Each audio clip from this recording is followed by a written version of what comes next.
bienvenue dans une nouvelle vidéo avec Phil et Dia. Donc aujourd'hui, si vous n'avez pas vu l'annonce qu'on a faite, on se retrouve pour la première vidéo de la semaine Halloween qu'on a prévue. Donc comme on l'a dit dans l'ancienne vidéo, on a prévu de faire une semaine de vidéos, une vidéo par jour sur la thématique d'Halloween. Donc vous allez retrouver des vidéos d'horreur, des idées de films à regarder, plein de choses. On ne vous en dit pas plus, mais en tout cas, la thématique de la vidéo du jour, on va commencer par la base, les gars. Exactement. La base. Donc aujourd'hui, la vidéo est sur les origines d'Halloween. Donc à la base, Halloween, c'était une fête rituelle celtique qui s'appelait Samhain ou Samin. Donc, moi, je décide de mettre un petit accent sur le nom de cette fête. Donc ça a des origines irlandaises. Samhain, ça voulait dire le mois de novembre. Donc si vous voulez, donc cette fête, pour les Celtes à l'époque, la fin du mois d'octobre, c'était la fin de l'année.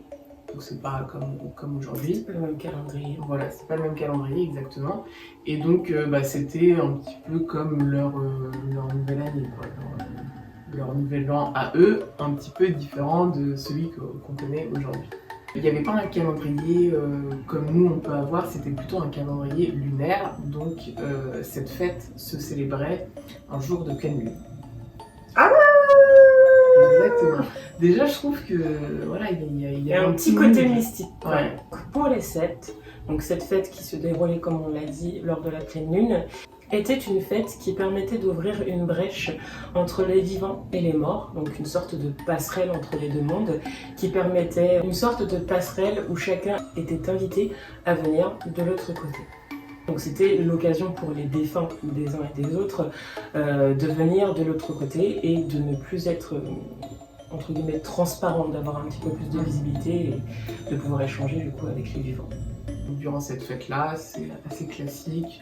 Il y a un grand repas qui est organisé, il y a des chants, des rituels, etc. Donc comme tout type de fête qu'on peut connaître, rien d'exceptionnel. Après, à savoir, est-ce qu'il y avait vraiment ces défunts qui étaient visibles par l'être humain vivant? Ça, on ne sait pas.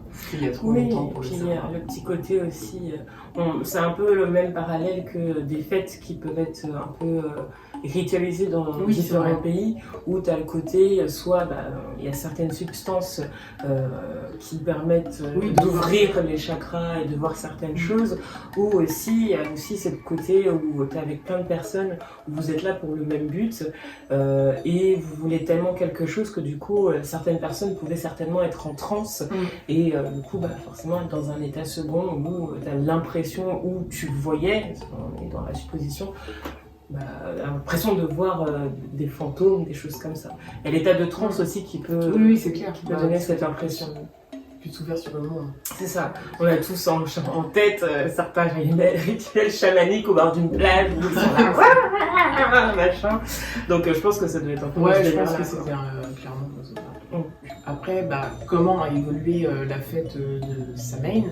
Donc ça a évolué, ça a été d'abord les Romains qui ont influencé un petit peu cette fête-là avec la fête de la moisson, etc. Puis ça a été plus le christianisme qui a transformé cette fête en fête de la Toussaint. Voilà, on sait que le 1er novembre, c'est la fête des morts. Donc ça a été décidé que le 31 octobre serait la fête de la Toussaint. Et il y a eu un petit mélange avec les deux cultures. Voilà, avec les deux cultures. Plus particulièrement quand les Irlandais ont migré aux États-Unis, donc c'est là où ça a pris de l'ampleur, parce que les Irlandais continuaient à perpétrer cette fête, et ça a été repris un petit peu comme plein d'autres fêtes qu'on connaît tous. Halloween, ça a pris de l'ampleur et c'est devenu une fête populaire qui est très populaire aux États-Unis, beaucoup plus que dans d'autres pays.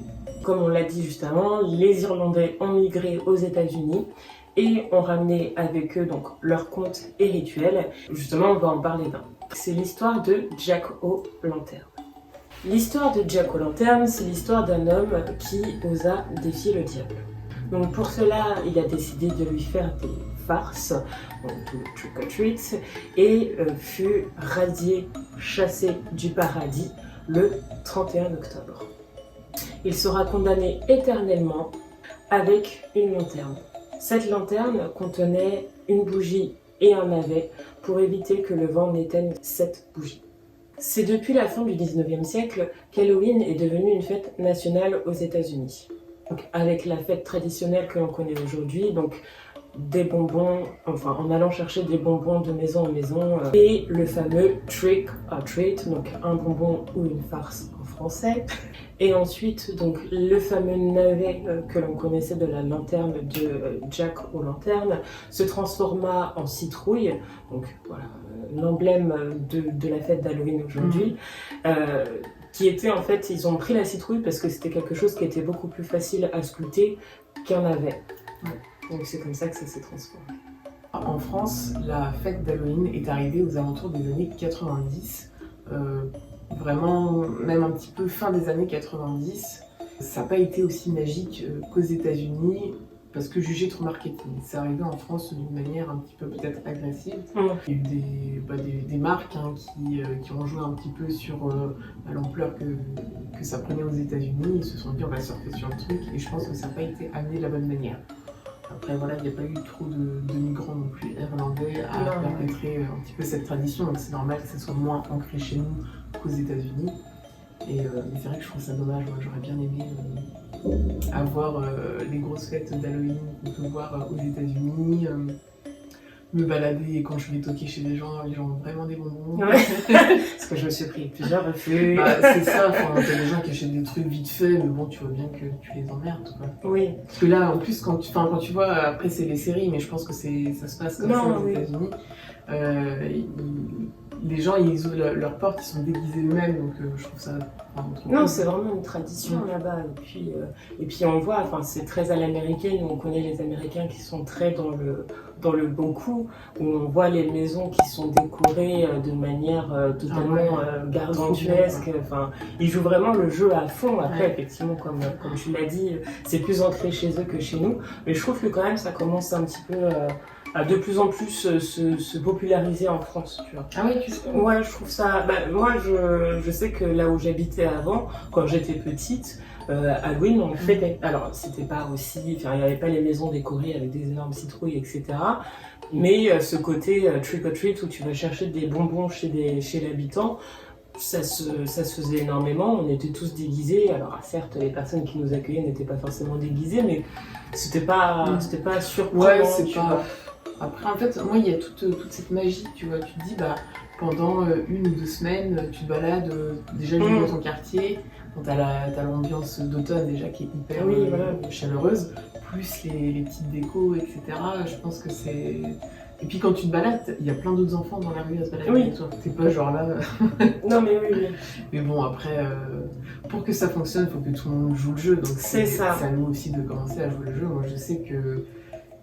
là, cette année, ça va être compliqué parce que j'ai déménagé, mais je pense que l'année prochaine, moi, je me déterre à faire une petite décoration d'Halloween, même si c'est des petites citrouilles à droite à gauche, mais une petite ambiance, tu vois. Non, mais ouais, carrément. Et du coup, ce côté d'Halloween commence maintenant avec les vidéos de la semaine d'Halloween. Donc, si ce format te plaît, n'hésite pas à t'abonner à la chaîne. En tout cas, nous, ça nous fait kiffer de faire cette semaine d'Halloween. Lâche tes meilleurs likes pour nous soutenir. Et on se dit à demain, et non pas dimanche, pour la prochaine vidéo. Ciao, ciao!